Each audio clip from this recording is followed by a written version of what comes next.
সারা জীবন তোমার পাশে থাকবো, আমি সারা জীবন তোমায় ভালোবাসবো, আমি কোনোদিনও ভুলবো না। আসলে এই সব কথা বলা মানুষগুলো না একটা সময় দেখবেন কেউই পাশে থাকে না। এরা হচ্ছে সুযোগ সন্ধানী, স্বার্থ ফুরিয়ে গেলে কেটে পড়ে। একটা সময় যখন বিপদে পড়বেন তখনই বুঝতে পারবেন যে কে বা কারা আসলে আপনার বন্ধু। কাউকে পাশে পাবেন না। একটা সময় যারা বলেছিল তুই আমাকে একটিবার ফোন করিস, আমি পৌঁছে যাব, আমি তোর বিপদে অবশ্যই সাহায্য করব।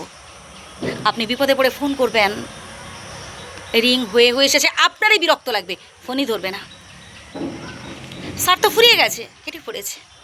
এটাই হচ্ছে মানুষের স্বভাব। আবার কিছু কিছু মানুষ দেখবেন যাদের সাথে আপনার রক্তের কোনো সম্পর্ক নেই, যারা আপনার থেকে কোনো কিছু প্রত্যাশাও করে না, চুপচাপ আপনার হয়ে বিধাতার কাছে মঙ্গল কামনা করেন, আপনি যাতে বিপদে না পড়েন, আপনার যাতে ভালো হয়, এই কাজ করেন তারা।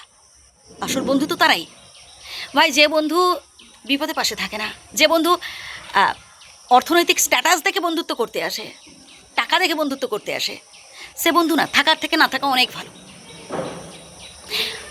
বন্ধু যদি বিপদে আপদে সাহায্য না করলো, অর্থ দিয়ে না হোক, বুদ্ধি দিয়ে, অন্তত সহানুভূতি দিয়ে দেখিয়ে, সেটুকু তাদের থেকে পাবেন না। ওই যে বললাম, স্বার্থ ফুরিয়ে গেছে, সরে গেছে, কেটে পড়েছে। বিপদেই মানুষ চিনে নিন।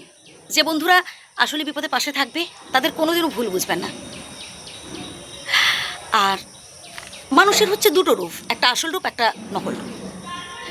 সামনে আপনার এত প্রশংসা করবে, সামনে আপনার এত খাতির করবে যে আপনার মনে হবে এই মানুষগুলো কোথায় ছিল এতদিন। যদি আর কিছুদিন আগে পেতাম তাহলে জীবনটা ধন্য হয়ে যেত, আরও ভালো হতো। আপনি বিশ্বাস করে অনেক কথা বলে ফেললেন, কিন্তু একটা সময় দেখবেন সেই মানুষগুলোই আপনার থেকে দূরে সরে গেছে। সেই মানুষগুলোই আপনি যে সিক্রেট কথাগুলো যার সম্বন্ধে বলেছিলেন তার কানে গিয়ে ফুরেছে। হ্যাঁ ভাই, বিপদে মানুষ চিনে নিন। সামনে আপনার প্রশংসা করবে, সামনে মিষ্টি মিষ্টি কথা বলবে, আর পেছনে আপনার ক্ষতি করার চেষ্টা করবে। কথাগুলো হয়তো শুনতে খারাপ লাগতে পারে, কিন্তু এটাই বাস্তব।